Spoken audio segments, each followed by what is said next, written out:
호세아 6장 6절을 한번 보죠.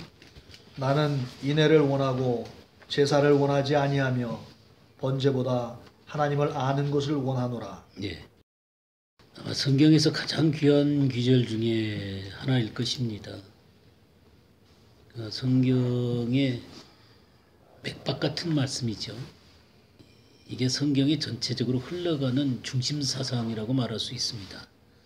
나는 인애를 원하고, 이 인애가 헤세드죠. 헤세드를 원하고 제사를 원하지 아니하며 번제보다 하나님을 아는 것을 원하노라. 그 호세아서에 있는 말씀이 신약이 인용된 것들을 지금 계속 나누고 있었죠. 특별히 이 말씀에서 지난주에 나누긴 했지만 조금 더 보도록 하겠습니다. 마태복음 9장을 한번 보죠.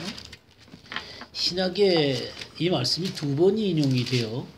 두 번이 인용이 되는데 9장 9절에서 이 13절에 있는 내용이 그런 것입니다. 한번 읽어주세요. 예수께서 거기서 지나가시다가 마테라 하는 사람이 세관에 앉은 것을 보시고 이르시되 나를 쫓으라 하시니 일어나 쫓으니라. 예수께서 마태의 집에서 앉아 음식을 잡수실 때에 많은 세리와 죄인들이 와서 예수와 그 제자들과 함께 앉았더니 바리새인들이 보고 그 제자들에게 이르되 어찌하여 너희 선생은 세리와 죄인들과 함께 잡수시느냐.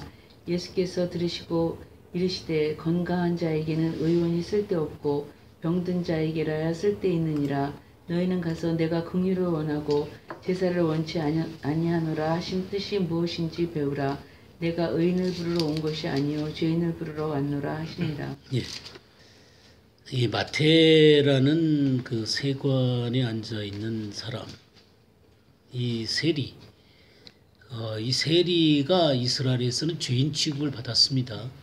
왜 죄인 취급을 받았죠?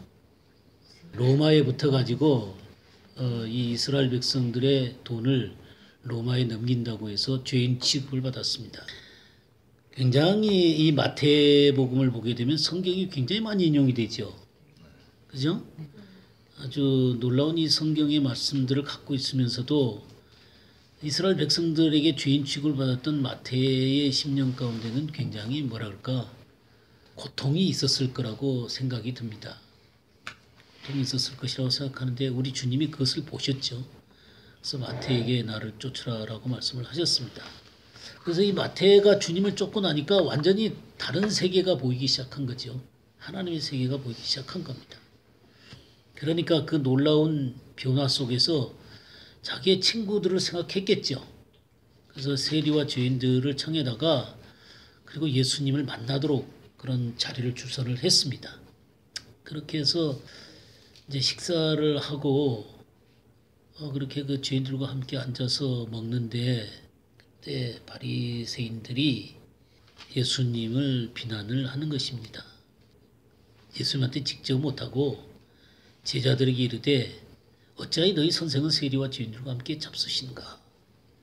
이 말의 의미를 보게 되면 예수님께서 세리와 죄인들과 함께 앉았다는 것 자체가 비난의 대상이 됐어요. 그 왜 그렇죠? 이들은 이렇게 비난하는 것은 어떤 의미를 갖고 있냐면 자신들은 이 세리와 죄인들과 다르다라고 생각하는 것입니다. 자기가 의인이다라고 보는 것이죠. 또 그들은 참다운 의의를 갖고 있는 사람들은 절대로 죄인들과 같은 자리에 앉아서 먹는 법이 없다. 같이 있을 수가 없다라고 생각을 하게 되는 것이죠. 그리고 또 여기에는 이런 죄인들과 함께 어울린다는 것은 잘못된 것이다. 그러니까 잘못된 자들이다라고 생각을 하고 있는 것이죠. 그러니까 예수님도 잘못됐고 예수님의 제자들도 잘못됐다고 생각을 하는 것입니다. 그러나 주님은 이들을 영혼으로 보시는 것이죠. 그죠? 네, 영혼들로 대하셨습니다. 그리고 주님을 따르도록 마태를 불렀고 그리고 이 놀라운 주님의 사랑을 알게 된 마태는 친구들을 불렀습니다. 주님은 기꺼이 그들과 함께 식사를 나누면서 같이 거했습니다. 이런 장면에서 주님이 그 사람에게 얘기한 게 뭐냐면 호세아 6장 6절을 인용을 한 것이죠. 내가 긍휼을 원하고 제사를 원하지 아니하노라 하신 뜻이 무엇인지를 배우라. 이 긍휼이라 그랬죠. 구약 호세아에서는 뭐였어요? 인애였죠. 인애. 헤세드였죠. 헤세드를 여기서는 뭘로 번역을 했어요? 긍휼로 번역을 했습니다. 이 긍휼은 엘레오스, 신약에서는 엘레오스라 그럽니다. 엘레오스라 그러고 형용사는 엘레에온, 동사는 엘레에오, 뭐 이런 단어들. 그러니까 엘레오스의 여러 가지 변형들이 나오죠. 어쨌든 간에 긍휼이라는 단어에서부터 변화가 되게 되는 것입니다. 이 죄인과 세리들은 이 세상을 살면서 사람들에게 손가락질 받는 정죄를 받고 있었죠. 그러니까 속에 뭐가 있었냐면 아픔이 있었습니다. 아픔이 있으면서 또 이들에게는 갈망이 있었어요. 어떤 갈망이 있었냐면은 그런 아픔 가운데서부터 진정으로 해방되기를 원하는 그런 갈망이 있었습니다. 그런 이런 정죄를 당하고 아픔을 겪고 있으면서 이런 갈망을 갖고 있는 것들을 바리새인의 눈에는 그런 것이 보이지를 않는 거예요. 그러니까 자기에 의해 자기 자신이 쌓여 있어 가지고는 그런 아픔을 갖고 있는 사람들이 아픔을 볼 수가 없습니다. 근데 주님은 그것이 보였어요. 그리고 그런 문제를 갖고 있는 사람들을 진정으로 자유케 하기 위해서 이 땅에 오셨죠. 그게 주님의 긍휼이에요. 주님의 긍휼은 그들의 아픔을 보고 그 아픔 속에서 그들을 해방시키기를 원하는 게 주님의 긍휼이었다라고 하는 것이죠.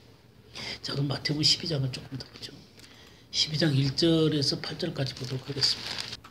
그때 예수께서 안식일에 밀밭 사이로 가실새 제자들이 시장하여 이삭을 잘라 먹으니 바리새인들이 보고 예수께 말하되 보시오 당신의 제자들이 안식일에 하지 못할 일을 하나이다. 예수께서 이르시되 다윗이 자기와 그 함께 한 자들이 시장할 때 한 일을 읽지 못하였느냐. 그가 하나님의 전에 들어가서 제사장 외에는 자기나 그 함께 한 자들이 먹어서는 안 되는 진설병을 먹지 아니하였느냐. 또 안식일에 제사장들이 성전 안에서 안식을 범하여도 죄가 없음을 너희가 율법에서 읽지 못하였느냐. 내가 너희에게 이르노니 성전보다 더 큰 이가 여기 있느니라. 나는 자비를 원하고 제사를 원하지 아니하노라 하신 뜻을 너희가 알았더라면 무죄한 자를 정죄하지 아니하였으리라. 인자는 안식일의 주인이라 하시니라. 예. 여기에 지금 예수님의 제자들이 밀밭 사이로 가시면서 시장했죠, 그죠? 배가 고팠어요. 그러니까 이삭을 이렇게 잘라 먹었습니다. 이삭을 잘라 먹은 건 도둑질이 아니에요. 이렇게 싸갖고 갖고 가는 것은 잘못된 것이지만 이 거기서 배가 고파서 먹는 것은 이스라엘에서는 죄가 아닙니다. 그런데 이 곡식을 갖다가 이렇게 비벼갖고 먹는 것을 보면서 바리새인들은 이것을 뭘로 봤죠? 안식일을 범한 거예요. 추수로 본 것입니다. 추수. 근데 사실 이들의 중요한 문제는 뭐냐면 하나님의 율법을 사람의 계명으로 만들었다는 것입니다. 사람이 하나님의 율법, 안식일, 여기 또 성전이 나오죠. 성전이 갖고 있는 진정한 뜻보다는 사람들이 자기의 의의를 드러낼 수 있는 어떤 사람의 계명으로 만들었다는 데 문제가 있는 것입니다. 그러면 성전이나 율법이나 안식일을 주신 이유가 뭘까요? 하나님은 이런 율법이나 성전이나 또 안식일을 주신 중요한 이유는 진짜 사람들에게 용서가 뭔지, 또 의가 뭔지, 자유가 뭔지, 안식이 뭔지를 알려주기 위해서 하나님께서 이것을 주신 거예요. 근데 바리새인들의 이 성전이나 안식일 같은 것의 이해는 어떤 것이냐면 이것이 자기들을 독특하게 만드는 특권이라고 생각한 거예요. 하나님이 자기를 선민으로 만드셔가지고 또 자기네들이 누릴 수 있는 놀라운 특권이라고 생각하는 것입니다. 그리고 또 이들에게 아주 중요한 문제 중에 하나가 뭐냐면 이것들을 지킴으로 자기네들이 의로운 삶을 사는 것이다 라고 생각을 했어요. 그러니까 율법주의가 된 거예요. 그러니까 율법을 준수하는 것처럼 보이지만 여기에는 문제가 뭐냐면 율법을 자기네들이 만들어 놓은 사람의 계명으로 만들어 가지고 진정한 하나님의 율법의 뜻을 이들은 이해하지 못하고 있었다는 것입니다. 이 율법의 그 깊은 속에 있는 하나님의 마음, 하나님의 긍휼, 하나님의 사랑의 의미는 잊어버리고 이 율법을 지킴으로 자신들이 하나님 앞에 의로운 자라는 것을 드러내려고 했던 율법주의로 빠져들어갔습니다. 그러니까 이들은 하나님의 마음도 몰랐을 뿐만 아니라 배고픈 사람들을 볼 수가 없었어요. 이 배고픈 사람들에 대한 하나님의 사랑을 볼 수가 없었습니다. 그러니까 주님이 뭐라 그랬어요, 여기? 자비를 원하고 제사를 원하지 아니하노라 하신 뜻을 너희가 알았더라면 그랬어요. 주님은 알기를 원했습니다. 그러니까 주님이 그런 얘기를 하시면서 성전 얘기를 하는 거예요. 성전에서 다윗과 그의 일행이 배고팠을 때 어떻게 했냐? 제사장만 먹을 수 있었던 떡을 먹지 않았냐? 성전 안에서 이들은 그렇게 자유를 누렸고 배고픔의 문제를 해결을 했다. 근데 여기에 지금 성전보다 더 큰 자가 있는데 그들은 내 안에서 자유를 누리는 게 마땅하고 또 그들의 배고픔의 문제를 해결하는 게 마땅한 것이다 라고 얘기를 했습니다. 그러면서 안식일에 대한 문제를 얘기를 하면서 진짜 안식일은 사람에게 안식을 주기 원하는 진정한 안식의 주인 되신 주님을 통해서 안식을 누리려고 하는 주시려고 하는 것이지 인간을 얽어매기 위해서 준 것이 아니다라는 사실을 분명하게 말씀을 한 것입니다. 그러니까 하나님의 율법의 진정한 의미는 그 속에 있는 하나님의 긍휼을 알 때만 이해가 되어질 수 있습니다. 하나님의 이 율법 속에 나타난 하나님의 사랑이 어떤 것인지를 진정으로 이해할 때만이 이 율법의 의미를 깨달을 수가 있습니다. 그러니까 진정한 의라고 하는 것은요. 이 헤세드와 ጼ덱은 서로 반목하는 게 아니에요. 이 ጼ덱이라는 의와 이 헤세드는 종이의 양면 같은 것입니다. 그래서 이 호세아서 6장 6절에 그 이내가 헤세드가 여기서는 또 자비로 번역이 됐죠. 그죠? 근데 이 여기 자비나 마태복음 9장의 긍휼이나 똑같이 엘레오스예요. 둘 다 긍휼이라는 단어로 번역이 됐습니다. 우리 야고보서 2장 13절 한번 볼까요? 긍휼을 행하지 아니하는 자에게는 긍휼 없는 심판이 있으리라. 긍휼은 심판을 이기고 자랑하느니라. 예, 여기에 이 긍휼이 바로 엘레오스예요. 엘레오스. 긍휼을 행하지 아니하는 자에게는 긍휼 없는 심판이 있으리라. 그러니까 사실 긍휼을 행할 수 있는 사람은 어떤 사람이냐면 긍휼을 가지고 있는 사람이야만 해요. 그러니까 자기가 긍휼이 무엇인지를 이해할 뿐만 아니라 자신 속에 긍휼을 가진 자가 긍휼을 베풀 수가 있어요. 그런데 그런 것을 경험하지 못한 사람은 긍휼을 행할 수가 없겠죠. 그걸 행할 수 없는 그들에게는 뭐가 있다고 그랬어요? 긍휼 없는 심판이 있다 그런 얘기예요. 그러니까 하나님 속에 있는 하나님의 율법 속에 있는 이 긍휼을 진짜로 이해하지 못하게 되면 그들은 어디로 나갈 수밖에 없냐면 심판으로 나갈 수밖에 없습니다. 그러나 진정으로 긍휼을 아는 사람들은 심판을 이기고 자랑한다 그랬어요. 그럼 구약의 다윗이라든가 아브라함이라든가 하나님의 사람들은 이 하나님의 이 헤세드를 이해하고 있었던 사람들입니다. 그런데 율법의 의만 직면한 게 아니라 이 율법 속에 나타난 하나님의 헤세드를 경험을 했기 때문에 의에 도달될 수가 있었어요.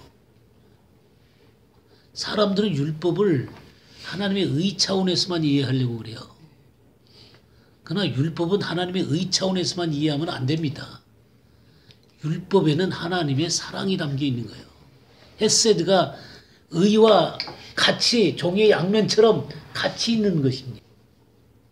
야고보서 3장 17절도 한번 보시죠.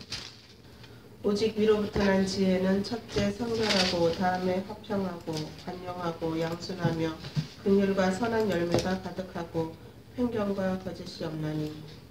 예, 여기에 위로부터 난 지혜를 얘기를 하면서 위로부터 난 지혜라고 하는 것은 하나님의 성품을 얘기하는 것이죠. 그죠? 하나님의 지혜를 의미하는 것이고 하나님의 성품을 의미하는 것입니다. 여기에 뭐가 있어요? 긍휼이 있습니다. 이 엘레우스가 있어요. 긍휼이 있어요. 이게 하나님의 성품이죠.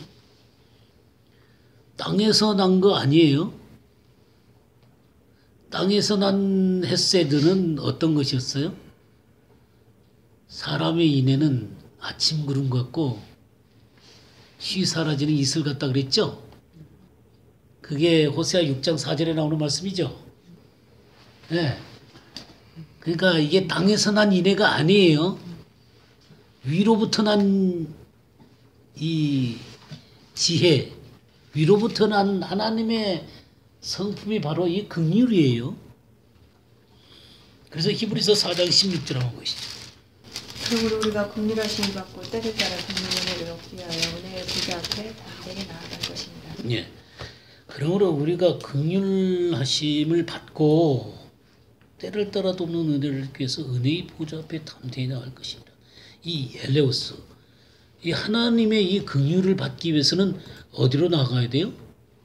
네, 은혜의 보좌 앞으로 가야 되는 거예요. 하나님으로부터 주어지는 거예요. 이 긍휼을 얻을 때만이 진짜 긍휼을 행할 수가 있는 거예요. 이 긍휼이 없이 땅에 있는 긍휼을 가지고 인간의 긍휼을 갖고 하려면 쉬 사라지는 이슬 갖고 아침 구름처럼 사라져버리는 거예요. 이 놀라운 긍휼을 받은 것을 우리 베드로전서 2장 10절을 한번 너희가 전에는 백성이 아니더니 이제는 하나님의 백성이요 전에는 긍휼을 얻지 못하였더니 이제는 긍휼을 얻은 자니라. 예, 이 사람들이 누구예요? 9절 보면 그러나 너희는 택하신 족속이요 왕같은 제사장들이요 거룩한 나라요 그의 소유된 백성이니 이는 너희를 어두운 데서 불러내어 그의 기이한 빛에 들어가게 하신 이의 아름다운 덕을 선전하게 하려 하심이라.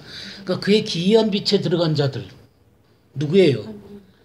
하나님의 사랑을 받은 자들이죠. 그리스도인들이에요. 하나님의 백성들. 물론 이것은 이스라엘 백성들이기도 하고 또 이방인들도 다 여기에 속할 수 있는 것이죠. 그죠? 근데 이 놀라운 말씀을 10절에 뭐라 하냐면 너희는 전에는 백성이 아니더니 이제는 백성이요. 하나님의 백성이요. 전에는 긍휼을 얻지 못하더니 이제는 긍휼을 얻은 자니라. 이게 어디서 나온 말씀하고 비슷하죠? 예, 호세아서하고 아주 비슷하죠? 그러니까 이 호세아의 사상이 그러니까 이 호세아서에 있는 하나님의 이 맥박 같은 말씀이 이 성경의 베드로전서에 그대로 나타나고 있다 이 말이에요. 그러니까 이게 너무 놀라운 것입니다. 호세아서 한번 볼까요? 호세아서 2장 1절을 보겠어요. 너희 형제에게는 암미라 하고 너희 자매에게는 루하마라 하라. 예, 너희 형제에게는 암미. 암미가 뭐예요? 내 백성이다라는 것입니다. 너희 자매에게는 루하마. 예, 긍휼이란 말이에요. 긍휼. 23절도 좀 읽어주세요. 내가 나를 위하여 저를 이 땅에 심고 긍휼히 여김을 받지 못하였던 자를 긍휼히 여기며 내 백성 아니었던 자에게 향하여 이르기를 너는 내 백성이라 하리니 저희는 이르기를 주는 내 하나님이시라 하리라. 네, 이 말씀이 그대로 이 베드로전서에 인용이 된 거예요. 긍휼히 여김을 받지 못하던 자에게 긍휼히 여겼다. 내 백성이 아니라는 자에게 내 백성이라고 그랬다. 이건 바울의 얘기하고도 똑같네요. 그죠? 그죠? 바울의 얘기도 그렇고 베드로의 얘기도 그렇고 이 말씀을 예수 그리스도를 믿는 모든 사람에게 적용시키고 있다는 것입니다. 이 엘레오스라고 번역된 이 긍휼은 호세아서 1장 23절 2장 1절에 루하마 그랬죠. 이 루하마가 라함이 루하마. 그러니까 이게 긍휼이라는 단어예요. 그러니까 이 루하마도 긍휼로 번역이 되고 또 헤세드도 긍휼로 이렇게 번역이 됐죠. 어쨌든 간에 이 긍휼이라고 하는 단어로 하나님의 놀라운 마음들이 이렇게 나타나고 있는 것을 볼 수 있습니다. 마태복음 5장 7절도 한번 볼까요? 긍휼히 여기는 자는 복이 있나니 그들이 긍휼히 여김을 받을 것이며. 예. 이게 팔복이죠. 팔복의 긍휼히 여김을 받는 긍휼히 여기는 자는 긍휼히 여김을 받을 것이다. 이게 똑같은 단어예요. 똑같은 긍휼이라는 단어입니다. 긍휼히 여기는 자는 복이 있나니. 그러니까 이거는 하나님의 긍휼을 알지 못하게 되면 긍휼로 나아갈 수가 없습니다. 그리고 이 긍휼히 여기는 자에게 또 하나님의 긍휼이 또 부어지게 되는 거예요. 이 긍휼은 절대로 우리들에게 속한 것이 아닙니다. 우리 이 긍휼을 얻기 위해서 하나님의 보좌 앞으로 나아가야 되는 것입니다. 이 긍휼은 하나님의 성품이에요. 하나님의 성품이 내 속에서 하나님의 성품을 이루어가야 되는 것입니다. 인간의 이 모기 눈물 같은 그런 긍휼로 사람들을 긍휼히 여기서는 안 되는 거예요. 아니 긍휼히 여겨야 되겠지만 그걸로는 진짜 긍휼을 나타낼 수가 없어요. 내 속에서 긍휼이 돌아서 흘러나가려면 하나님의 긍휼이 내 속에서 역사를 해야만 긍휼히 여길 수가 있는 것입니다. 이 놀라운 긍휼을 얻기 위해서 주님이 어떤 일을 하셨어요? 우리 베드로전서 2장 한번 볼까요? 24, 25절. 친히 나무에 달려 그 몸으로 우리 죄를 감당하셨으니 이는 우리로 죄에 대해 죽고 의에 대해 살게 하려 하십니다. 저가 채찍에 맞음으로 너희는 나음을 얻었나니 너희가 전에는 양과 같이 길을 잃었더니 이제는 너희 영혼의 목자와 감독 되신 이에게 돌아왔느니라. 예, 우리가 예전에는 양과 같이 길을 잃었고요. 그래서 헤매는 정말 긍휼 없는 자처럼 백성이 아닌 자처럼 그렇게 살았다 그 말이에요. 근데 친히 나무에 달려 그 몸으로 우리 죄를 담당하셨으니 이는 우리로 죄에 대해서 죽고 의에 대해서 살게 하려 하십니다. 이게 하나님의 놀라운 긍휼이죠. 하나님은 이 놀라운 긍휼로 이 세상에 있는 모든 사람들을 구원하고 싶어 하세요. 로마서 우리 한번 볼까요? 로마서 11장 30절에서 32절을 한번 보겠습니다.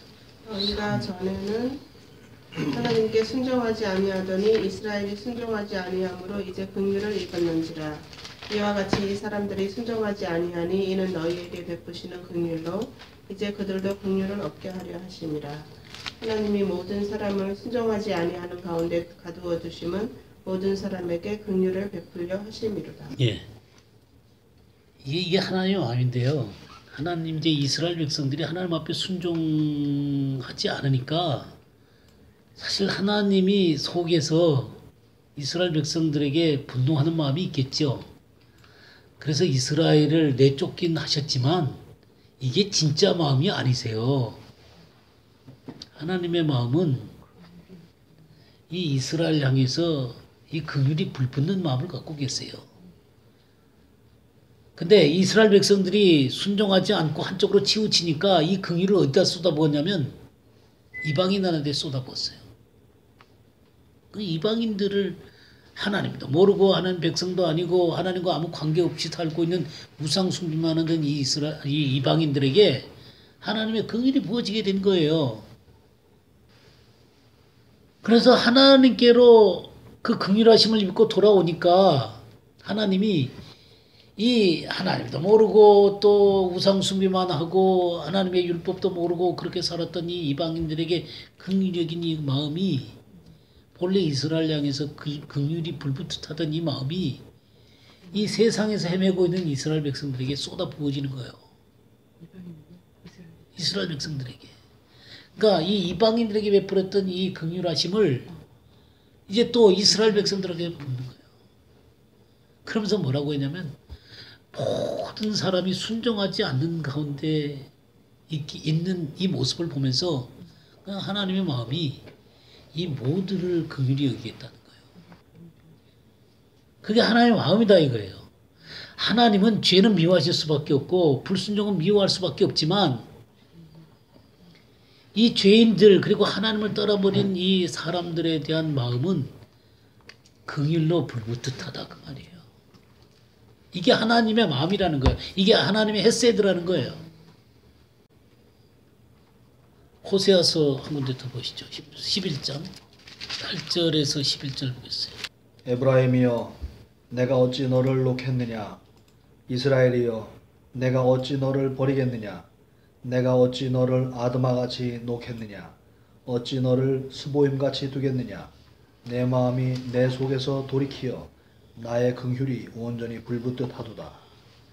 내가 나의 맹렬한 진노를 나타내지 아니하며 내가 다시는 에브라임을 멸하지 아니하리니 이는 내가 하나님이여 사람이 아님이라.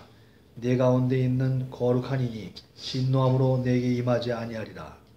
그들은 사자처럼 소리를 내시는 여호와를 따를 것이라. 여호와께서 소리를 내시면 자손들이 서쪽에서부터 떨며오되 그들은 애굽에서부터 새같이 아수르에서부터 비둘기같이 떨며오리니 내가 그들을 그들의 집에 머물게 하리라. 나 여호와의 말이니라. 예. 우리가 8절에 보게 되면 여기에 그 아드마, 스보임 나오죠? 이 아드마와 스보임이 어디예요? 예, 소돔과 고모라 옆에 있는 도시들이에요. 그러니까 소돔과 고모라와 함께 멸망한 도시들을 얘기하는 것입니다. 그들이 왜 멸망을 했습니까? 예, 하나님의 죄악 때문에 하나님의 이 진노를 받을 수밖에 없었어요. 그런데 이 진노를 쏟으신 이 하나님의 이 거룩하심, 그게 하나님의 진정한 마음은 아니다라는 것입니다. 그 진정한 마음이 뭐냐면 에브라임이야 내가 어찌 너를 놓겠느냐. 이스라엘에 내가 어찌 너를 버리겠느냐.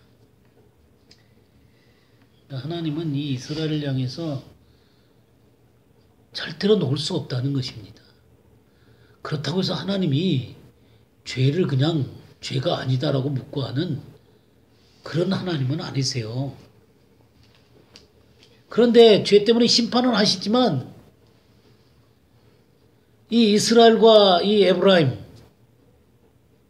이들을 향한 이 하나님의 마음은 절대로 놓을 수가 없는 것입니다.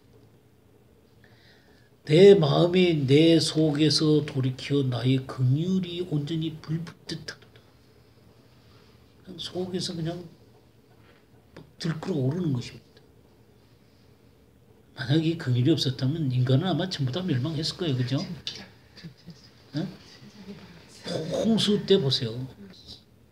쓸어버리잖아. 그러나 쓸어 버릴 수밖에 없는 그런 상황에서 노아의 식구들을 남겨두시고 인간에 대한 하나님의 이 사랑을 보존하신 거예요. 그러면서 내가 나의 맹렬한 진노를 나타내지 않으면 내가 다시는 에브라임을 멸하지 아니하리니 이는 내가 하나님이요 사람이 아닙니다. 그렇게 해서 어떻게 하셨어요? 그렇게 해서 예수 그리스도를 보내신 거예요. 예, 살리시려고.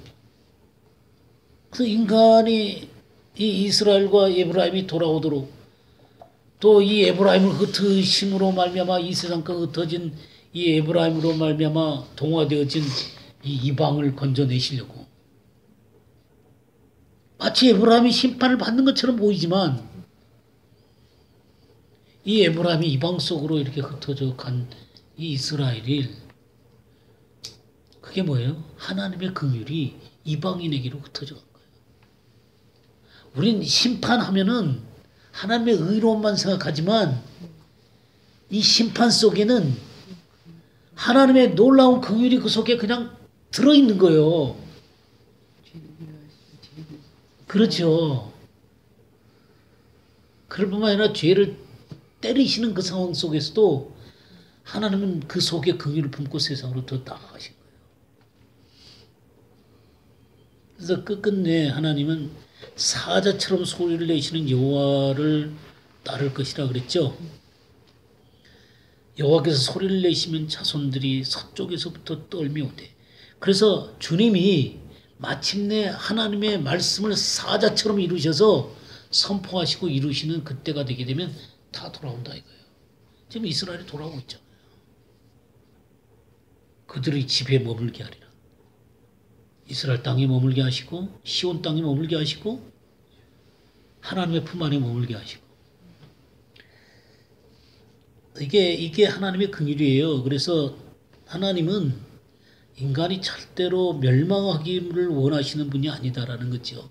죄는 심판할 수밖에 없는 거룩한 하나님이시지만 죄 있는 인간들을 사랑하시는 이 하나님의 마음을 우리는 성경 속에서 깊이 읽어야만 하는 것이죠.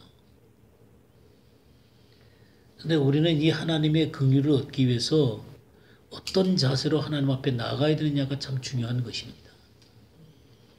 하나님의 긍휼은 이 온 세상 가운데 이렇게 펼쳐져 있지만 이 긍휼을 얻어내는 사람들이 있어요. 근데 어떤 사람은 긍휼에 도달하지 못합니다. 어떤 사람이 긍휼을 얻어내고 어떤 사람이 긍휼에 도달하지 못하는지를 우리는 분명히 알아야 되는 거예요. 이 세상에는 하나님의 긍휼이 펼쳐져 있습니다. 그럼 내가 하나님의 긍휼을 얻은 자가 어떻게 되는지를 좀 살펴보도록 하겠습니다. 누가복음 18장 9절에서 14절 보겠어요.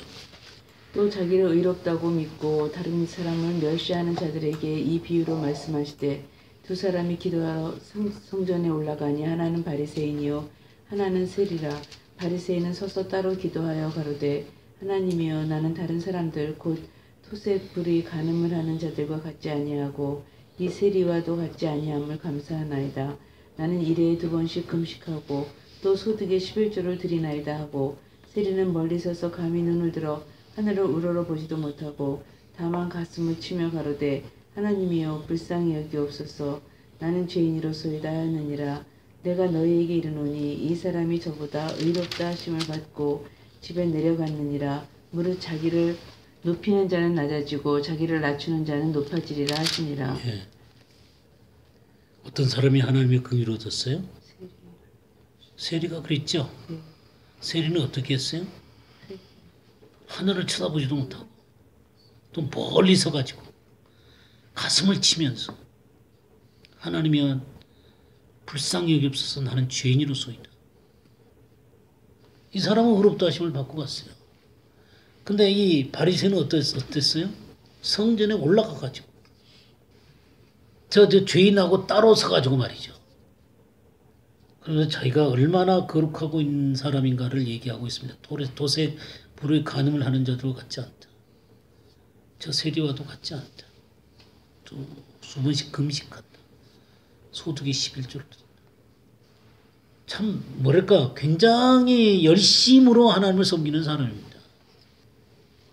근데 왜 하나님이 이 사람을 거절했어요? 네, 자기 의이기 때문에 그렇습니다. 자기 의이기 때문에 그러는 거예요. 하나님이 구하시는 제사는 상한 심령이에요.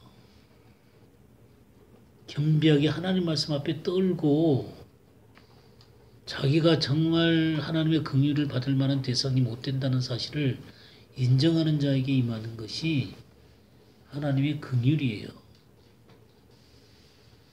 여기 맨 끝에 뭐라 그러냐면 자기를 낮추는 자는 높아지고 자기를 높이는 자는 낮아진다. 이 낮음이 뭔지를 잘 알아야 돼요. 낮음이 뭔지를 알아야 돼요. 낮음이 뭐겠어요? 네, 자기가 부서지는 거예요. 자기를 부서뜨리는 자에게 긍휼이 임하는 거예요. 자기 것이 아무리 잘 색칠돼 있어도요, 하나님은 그거 안 받습니다. 우리가 주님을 잘 따라가다 보면 이런 잘못을 범하는 때가 많아요. 잘 쫓아가는 사람들이 범하는 게 뭐냐면 자기가 이만큼 됐으니까 또 내 의로 나가려고 그래요. 우리 자기의 의를 정말 깨트릴 줄 아는 사람이 돼야 돼요. 이게 잘 깨트려지지 않으면 어떻게 하는지 아세요? 이 내 의가 깨트려지지 않으면 어떻게 하는지 아세요? 그냥 고통으로 집어넣는 거예요. 이 불 속을 들어가게 하는 거예요. 그래서 이 쭉정이나 이것들을 전부 다 태우시는 거예요. 그래서 순전한 금처럼 우리가 나올 수 있도록 그런 과정들 속에서 주님은 우리를 재련시키는 것입니다. 그게 높아지는 거예요. 하나님의 그 영광스러움 앞에 설 수 있는 자로 세우시는 거예요. 그렇게 해서 하나님의 은혜가 내 속에서 흐르는 거예요. 우리가 만들어진다고 해서 그것을 만들어 갖고 나타낼 수 있는 게 아니에요. 내 속에 되어지는 것이 드러나게 되는 것입니다. 이해가 되세요? 내 속에 하나님의 이 긍휼이란 성품이 내 속에 형성이 돼서 나오는 거지. 내가 긍휼을 만들어 갖고 그건 아니다 그 말이에요. 내 의로 하나님이 받으시는 거 아니에요. 우리 조금 더 살펴보죠. 시편 32편 한번 보시겠습니다. 1절에서 5절 보겠어요. 허물의 사함을 받고 자신의 죄가 가려진 자는 복이 있도다. 마음에 간사함이 없고 여호와께 정죄를 당하지 아니하는 자는 복이 있도다. 내가 입을 열지 아니할 때에 종일 신음함으로 내 뼈가 쇠하였도다. 주의 손이 주야로 나를 누르시오니 내 진액이 빠져서 여름 가무에 마름같이 되었나이다. 셀라. 내가 이르기를 내 허물을 여호와께 자복하리라 하고 주께 내 죄를 아뢰고 내 죄악을 숨기지 아니하였더니 곧 주께서 내 죄악을 사하였나이다. 셀라. 예. 여기에 지금 죄의 허물의 사함을 받고 죄가 가리워진 자가 복이 있다 그랬죠. 죄의 용서가 되어진 자있죠. 근데 2절에 보면 마음에 간사함이 없고 여호와께 정죄를 당하지 않은 자는 복이 있다 그랬어요. 간사함이 없다는 거는요, 내 속에 있는 이 간사스러운 것들이 사라졌다는 거예요. 교활한 것들이 사라졌다는 것입니다. 거짓된 것들이 사라졌다는 거예요. 그러니까 죄의 용서함을 받는 것만 아니라 하나님의 성품이 내 속에 형성이 됐다는 것을 얘기하는 거예요. 그렇게 하기 위해서 내가 입을 열지 아니할 때 종일 신음함으로 그랬죠. 신음. 이 신음이 쇠아가라는 말인데요. 쇠아가. 이게 으릉 소리네. 으릉 소리. 포효하는 소리. 그냥 신음하면서 하는 소리예요. 그러니까 뭐예요? 자기 죄가 너무 괴로우니까 하고 신음하는 거예요. 신음함으로 내 뼈가 쇠하였다. 이 쇠하였다. 발라라는 말인데요. 소진하다, 낡아지다 그런 말이에요. 그러니까 이 강건하고 내가 서 있을 수 있는 게 아주 낡아져 버리는 거예요. 이 강건한 뼈가 마치 하나님 앞에 강건한 것처럼 내가 서 있을 수 있는 게 무너져 버리는 거예요. 그냥 무너지는 거죠. 하나님 앞에 무너지는 거예요. 주의 손이 주야로 나를 누르시오니 그랬죠. 주의 손이 야드죠. 야드. 우리가 옛날에 권능 배웠죠. 권능. 주의 손이 권능이에요. 권능. 주의 손이 나를 누르시오니. 이 누른다는 말이 카바드예요. 카바드. 이 카바드라는 게 카보드 알죠? 카보드. 카보드가 뭐예요? 영광이죠. 영광. 무겁다는 것이죠. 이 카보드하고 같은 어근이에요. 이 카바드나 카보드나 같은 어근이에요. 그러니까 이 영광의 무게로 누르는 거예요. 하나님의 영광의 무게로 누르는 거예요. 내 진액이 빠져서 내 것으로 주장되는 것들이 빠져나가는 거예요. 하나님의 영광의 무게로 누르니까 내가 영광으로 취급했던 것들이 빠져나가는 거예요. 어느 때까지요? 여름 가뭄에 마름같이 되었나이다. 여름 알죠? 카이츠. 이게 캐치하고 같은 뜻이에요. 끝에 가뭄에 마름같이 되었다. 이 가뭄의 마름이라는 게 하라본이에요. 하라본. 바싹 마르다 그 말이에요. 황폐되어지게 되는 것입니다. 자기가 황폐되어지게 되는 거예요. 여기 5절에 보면은 내가 이르기를 내 허물을 여호와께 자복하리라고 주께 내 죄를 아뢰고 내 죄악을 어떻게 했다 그랬어요? 숨기지 아니하였다 그랬죠? 숨긴다. 카사죠, 카사. 카사인데 가리다, 덮다 그런 말이에요. 피하여 숨다. 그건 뭐냐면 내 죄악이 이렇게 드러나서 있는데 이걸 갖다가 자기 의로 이렇게 덮는 거예요. 숨기는 거예요. 자기 의 속으로 도망가는 거예요. 근데 주님은 거기까지 쫓아오는 거죠. 그래서 내 진액이 빠지고 여름가물에 마름같이 바싹 말려놔서 더 이상 숨을 데가 없도록 만드는 거예요. 그렇게 해서 어떻게 해요? 네, 여호와께 자복하리라고. 내 죄를 아뢰고 숨기지 않는 거예요. 긍휼이 임하는 거예요. 그러니까 참된 긍휼이 임하는 곳은 자기의 의가 버려지는 곳입니다. 자기 욕심이 버려지는 곳이에요. 그러니까 자기가 무너진 곳 속에 하나님의 긍휼이 임하는 거예요. 자기가 버티고 있으면 하나님의 긍휼이 오다가 가는 거예요. 그냥 되돌아가는 거예요. 이 하나님의 긍휼이 임했을 때 다른 사람에게 긍휼이 갈 수 있는 거죠. 그 1만 달란트 빚진 사람이 말이죠. 이 놀라운 하나님의 불쌍히 여김을 받았거든요. 근데 어떻게 했어요? 자기 100데나리온 빚진 사람을 잡아가지고 감옥에다 집어넣었죠. 그러니까 이건 진짜 긍휼이 뭔지를 모르는 사람이에요. 내가 긍휼히 여기는 것처럼 너도 긍휼히 여기는 것이 마땅하지 않냐. 그러니까 성경에 불쌍히 여기는 것처럼 너도 불쌍히 여기는 것이 마땅하지 않냐. 이 불쌍히 여긴다는 게 엘레오스예요. 그러니까 하나님의 긍휼을 받은 것처럼 너도 긍휼을 베풀어야 되는 것 아니냐. 이렇게 말씀하고 계신 것이죠. 그러니까 진짜 긍휼하심을 받은 사람은 긍휼을 나타내는 것입니다. 왜 긍휼을 나타낼 수가 없냐? 이 진짜 긍휼이 뭔지를 모르기 때문에 그러는 거예요. 그러니까 내 의가 가득 차 있으니까, 내 욕심이 가득 차 있으니까 그게 내 의로 이렇게 덮고 있는 거예요. 그것들을 내 의로 덮고 있는 거예요. 근데 그게 바싹 말라야만 하나님의 긍휼이 많은 거예요. 자, 우리가 이 헤세드를 이렇게 긍휼로 번역했지만 가장 어울리는 번역이 제가 뭐라 그랬어요?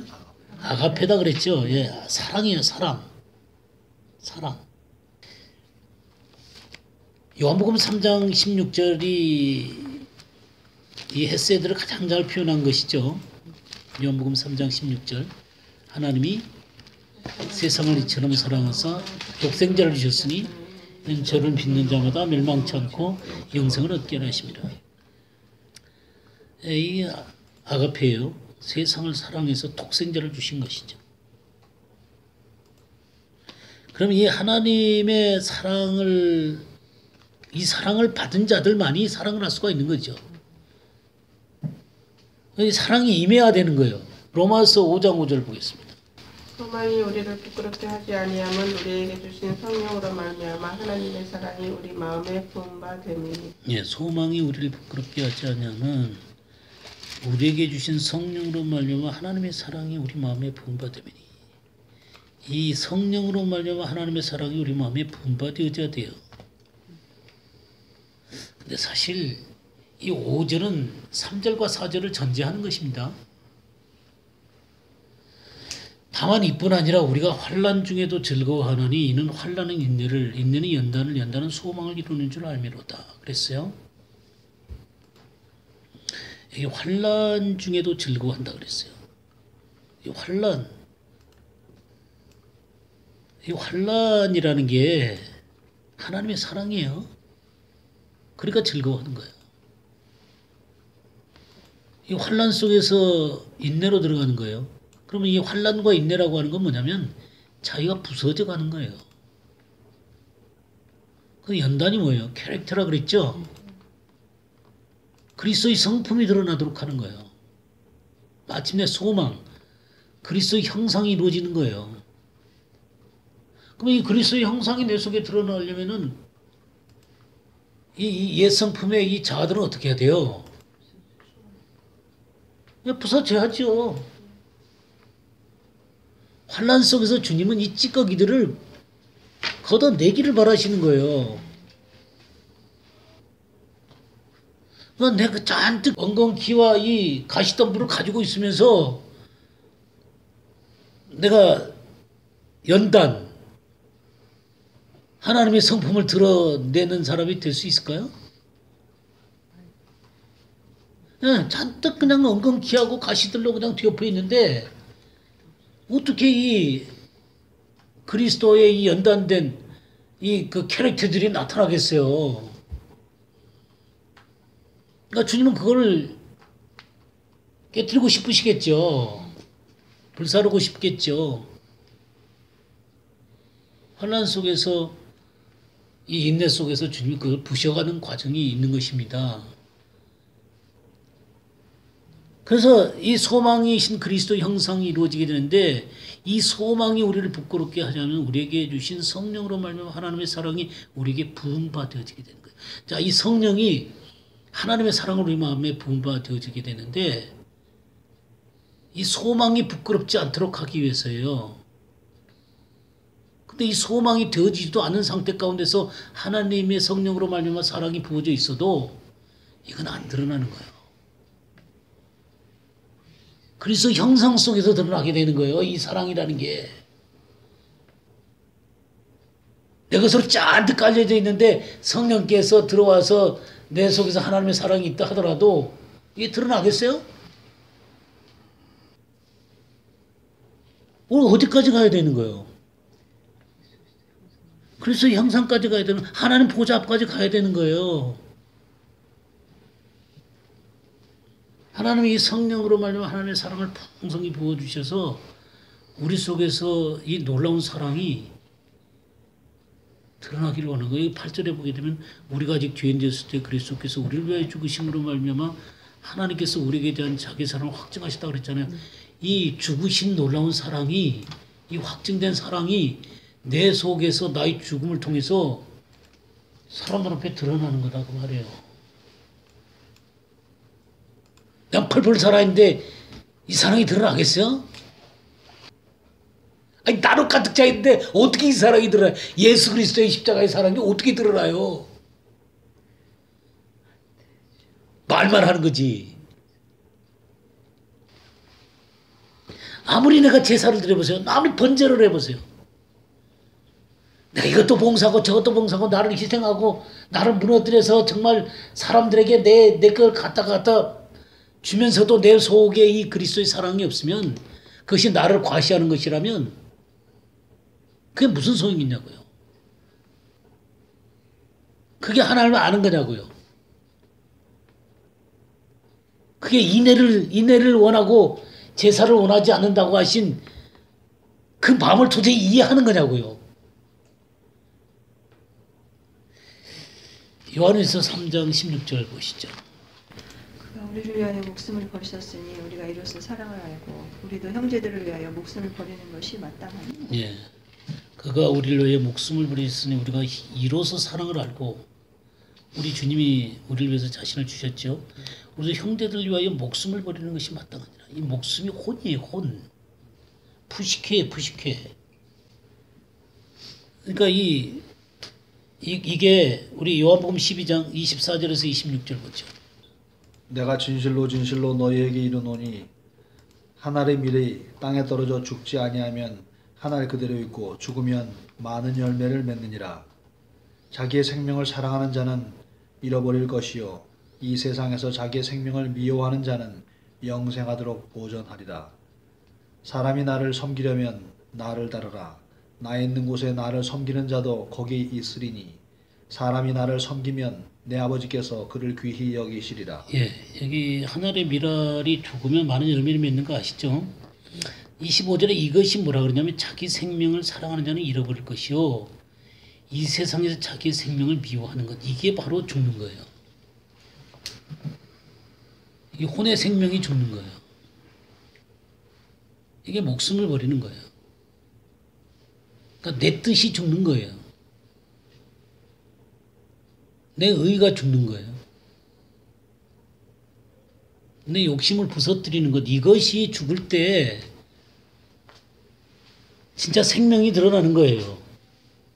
하나님의 생명이 드러나게 되는 거예요. 여기 사람이 나를 섬기려면 나를 따르라 그랬어요. 주님이 가는 길이 뭐였어요? 십자가의 길이죠. 나 있는 곳에 나를 섬기는 자도 거기 있다 그랬어요. 그러니까 주님의 이 십자가의 길을 따라가는 사람들이 주님이 하나님 보좌 우편으로 가신 것처럼 보좌로 가는 거예요. 그래서 아버지께서 그를 귀히 여기시는 거예요. 그러니까 십자가의 길을 걸어간 사람이 보좌로 가는 거예요. 물론 우리는 예수 그리스도의 십자가를 믿었을 때 하늘에 안침받은 권세를 가진 자들이에요. 그러나 그 권세가 드러나는 것은 어떤 사람들이냐면 십자가의 길을 걸어가는 사람들이에요. 거기서 자기를 죽일 줄 아는 사람들에게 하늘의 권세가 펼쳐져 나타나는 거예요. 우리 고린도전서를 좀 보죠. 13장 1절에서 3절을 보겠습니다. 내가 사람의 방언과 천사의 말을 할지라도 사랑이 없으면 소리나는 구리와 울리는 꽹과리가 되고 내가 예언하는 능이 있어 모든 비밀과 모든 지식을 알고 또 선을 옮길 만한 모든 믿음이 있을지라도 사랑이 없으면 내가 아무것도 아니요 내가 내게 있는 모든 것으로 구제하고 또 내 몸을 불사르게 내어줄지라도 사랑이 없으면 내게 아무 유익이 없느니라. 네, 여기 사랑은 아가페를 얘기하는 것이죠. 하나님의 사랑 얘기하는 거예요. 그러니까 사람의 방언, 천사의 말, 놀라운 그 영적인 그 놀라운 은사라든가 뭐 그런 것들이 있다 할지라도 만약 이 아가페 사랑이 없으면 아무것도 아니라는 거죠. 그죠? 예언하는 능력도 있고 모든 비밀도 알고 모든 지식도 있고 큰 믿음이 있어도 이 아가페 사랑이 없으면 아무것도 아니다 그랬어요. 내게 있는 모든 것으로 구제하고 내 몸을 불사르게 내줄지라도 사랑이 없으면 내게 아무 유익이 없다. 그러니까 인애를 원하고 제사를 원하지 않는다 그랬을 때 이런 것들이 제사라고 얘기할 수 있어요. 그런 제사를 아무리 드려도 만약에 하나님의 이 아가페 사랑이 없으면 아무것도 아니라는 것입니다. 근데 사람들은 이 자랑거리들을 내세우고 싶어 하는 거예요.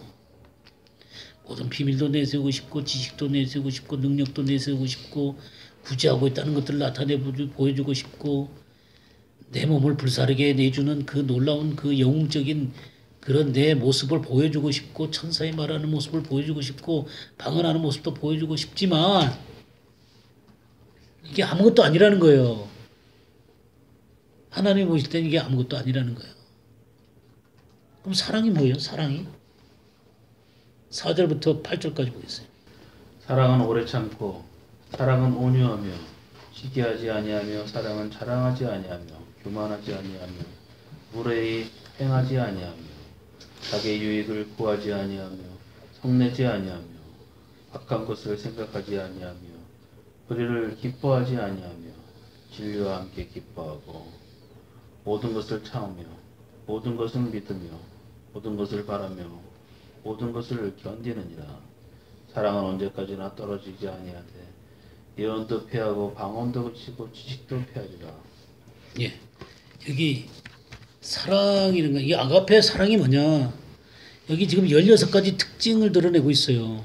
하나님의 사랑의 16가지 특징이 뭐냐면 오래 참는 것, 온유하는 것, 시기하지 않는 것, 자랑하지 않는 것, 교만하지 않는 것, 무례히 행하지 않는 것, 자기 유익을 구하지 않는 것, 성내지 않는 것, 악한 것을 생각지 않는 것, 불의를 기뻐하지 않는 것, 진리와 함께 기뻐하는 것, 모든 것을 참는 것, 모든 것을 믿는 것, 모든 것을 바라는 것, 모든 것을 견디는 것, 그리고 16번째 언제까지 변하지 않는 것. 이게 하나님의 사랑이에요. 자기 자랑 안 하세요? 어떠세요? 시기 안 하세요? 은근히 교만한 거 안 하세요? 성내는 거 안 하시죠? 자기 유익을 구하지 않는 남의 악한 거 다 잊어버리시죠? 진리만 찾죠?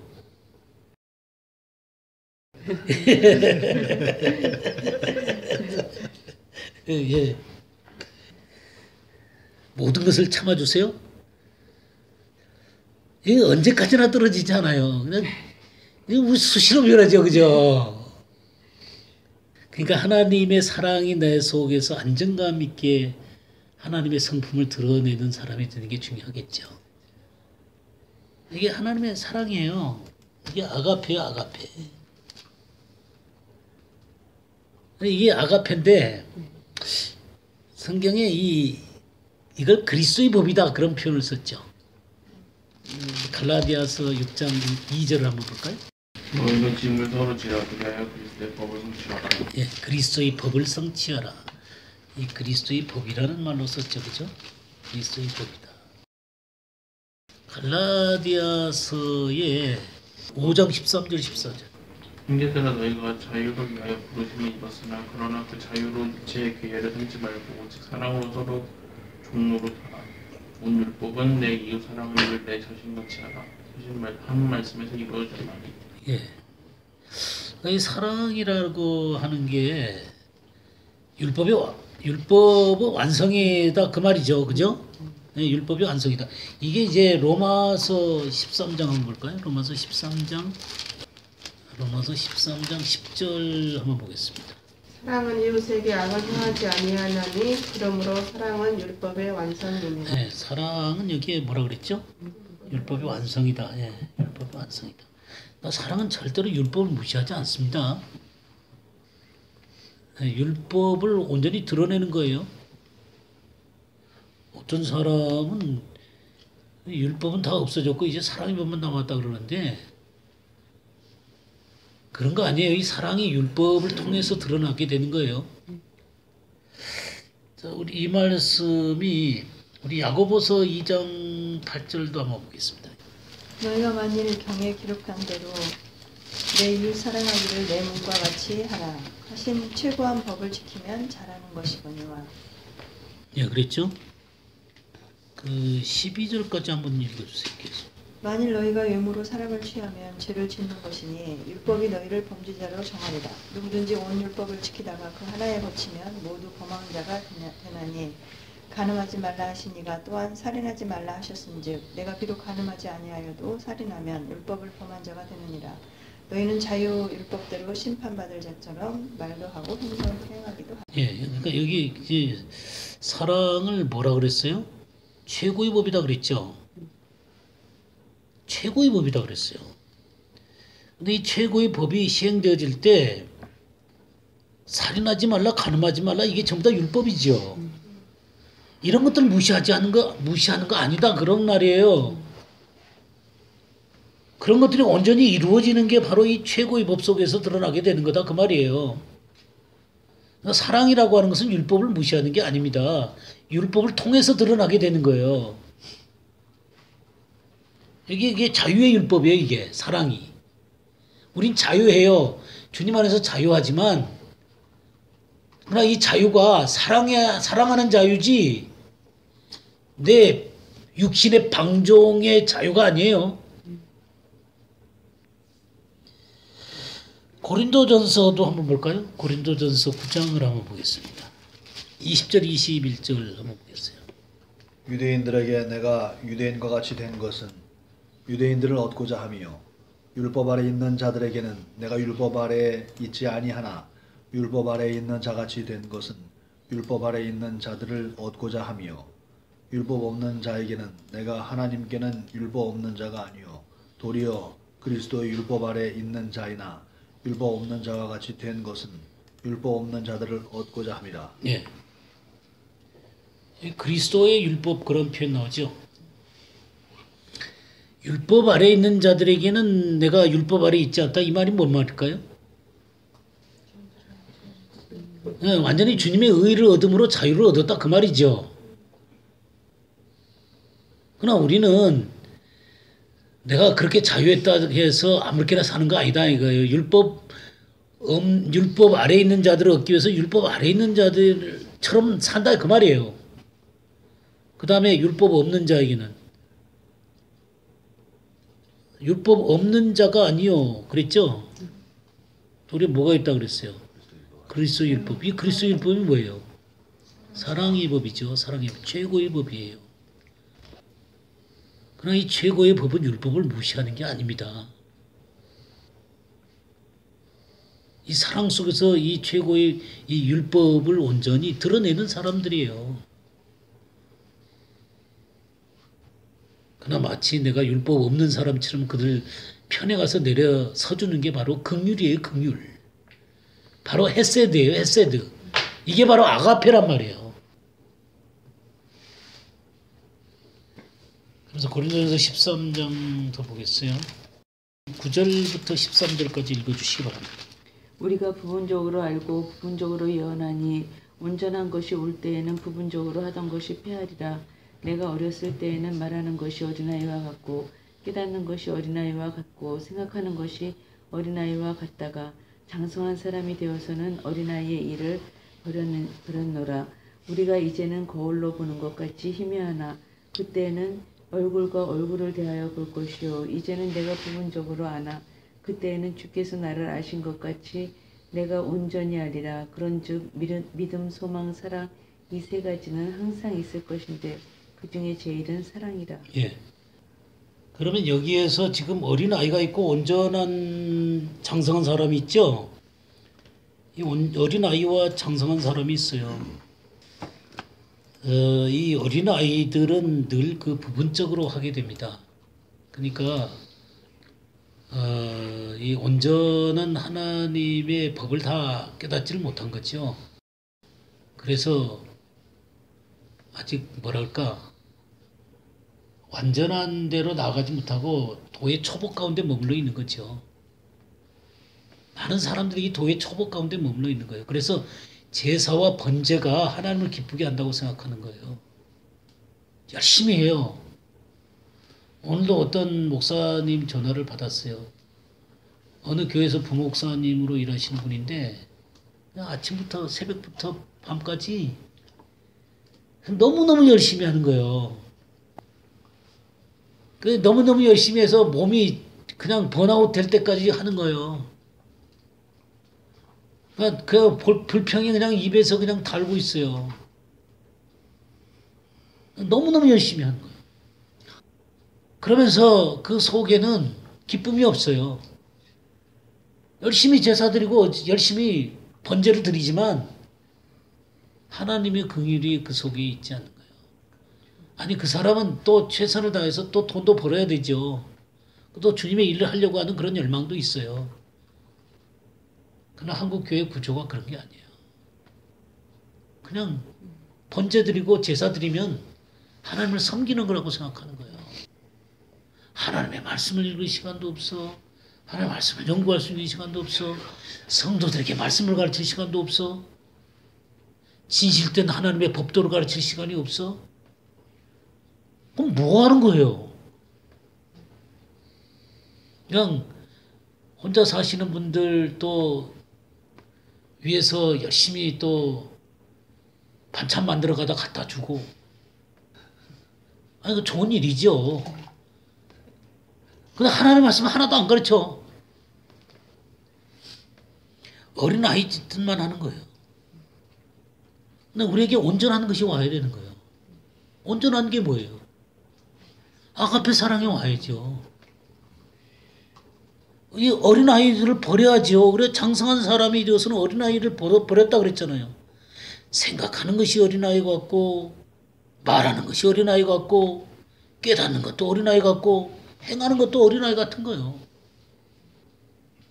장성한 사람이 되면 어린아이를 버려야죠. 장성한 사람이 되는 게 뭐예요? 하나님의 아가페 사랑이 나를 지배하고 다스리는 거예요. 주님과 얼굴을 대하고 마주 보는 거예요. 그게 바로 주님께서 나를 아신 것 같이 내가 온전히 알리라 그랬죠. 이게 참다운 에피그노시스가 되는 거예요. 우리 고린도전서 8장 1절에서 3절 한번 보죠. 우상의 제물에 대하여는 우리가 다 지식이 있는 줄을 아나 지식은 교만하게 하며 사랑은 덕을 세우나니 만일 누구든지 무엇을 아는 줄로 생각하면 아직도 마땅히 알 것을 알지 못하는 것이요 또 누구든지 하나님을 사랑하면 그 사람은 하나님을 알아주시느니라. 하나님도 알아주신. 하나님도 알아주시느니라. 예, 여기 지식과 사랑의 차이에 대해서 얘기하고 있죠. 지식은 우리를 교만하게 한다 그랬죠, 그죠? 자기를 부풀리게 만드는 거예요. 그러니까 이 하나님께서 주시는 지식이 참다운 지식은 우리를 겸손하게 만들겠죠. 근데 이게 하나님이 주신 지식이라 할지라도요, 이 자아가 깨지지 않은 사람들은 그걸 갖고 자랑거리가 되는 거예요. 자랑거리. 이 교만이라는 게 부풀리다, 우쭐대다, 자랑스럽다 이런 말이에요. 자랑스럽게 여기다. 이 교만이에요. 교만. 그러나 진정으로 하나님의 사랑은 덕을 세운다 그랬어요. 덕을 세운다. 이 덕을 세운다는 게 오이코도메오예요. 오이코도메오인데 이 오이코도메오는 그 건축물이라는 의미를 갖고 있어요. 건축물. 근데 이게 두 가지 단어가 합성된 말인데 오이코스라는 말과 도마가 합성된 거예요. 이 오이코스라는 것은 집안 식구들. 도마는 세우다 그 말이에요. 그러니까 사람을 세워주는 거예요. 관계를 세우고 교회를 세우고 하나님 나라를 세우는 게 덕이에요. 그러니까 사랑이 있는 사람은 교회를 세우고 관계를 세우고 집안을 세우고 하나님 나라를 세우는 거예요. 근데 이 지식으로 교만한 사람들은요, 2절에 뭐라 그랬어요? 만일 누구든지 무엇을 아는 줄로 생각하면 아직도 뭐라 그랬어요? 마땅히 알 것을 알지 못하는 것이요. 이 마땅히 알 것. 데이 기노스코. 데이 기노스코. 이 말은 그냥 반드시 알아야 하는 참된 것이에요. 그럼 내가 반드시 알아야 되는 참된 것이 뭐예요? 예, 그리스도의 사랑이죠. 그리스도와 그리스도의 사랑이에요. 하나님을 알아야죠. 그래서 3절에 뭐라 그랬어요? 누구든지 하나님을 사랑하면 그 사람은 하나님도 알아주시느니라. 누구든지 하나님을 사랑하면 그랬어요. 하나님을 사랑하는 게 뭐예요? 나를 사랑하는 자는 하나님의 계명을 지킨다 그랬죠. 내 사랑 안에 거하리라. 네.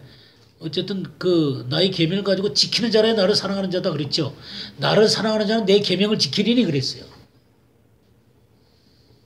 그러면 하나님 아버지와 우리 주님이 거처를 그와 함께 하신다 그랬어요.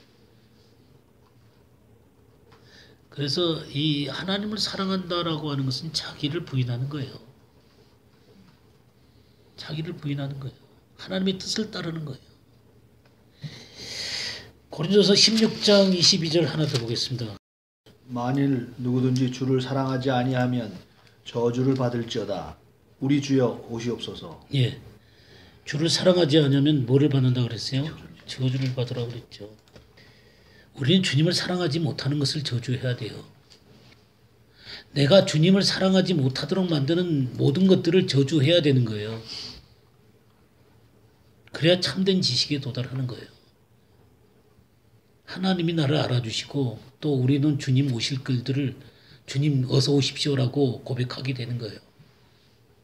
근데 많은 사람들이 하나님을 사랑하는 것을 외부에서 자꾸 찾으려고 그래요. 제사와 번제 속에서 찾으려고 그런다고요. 열심히 하나님 사역을 하면은 내가 하나님을 사랑한다고 생각해요. 번아웃 될 때까지요. 근데 이런 사람들 보면 굉장히 고집스럽고 병들어 있어요. 마르다가 열심히 봉사했지만 마리아가 주님 발밑에 앉아서 주님 말씀을 들었어요. 중요한 것은 주님 발밑에서 주님으로부터 흘러나오는 생수가 내 영혼을 채우고 내 속에 주님의 보좌로부터 생수의 강이 흘러나와야 되는 거예요. 외적인 것이 아무리 많이 쌓여도요, 내 속에 하나님의 마음이 실제화되지 않으면,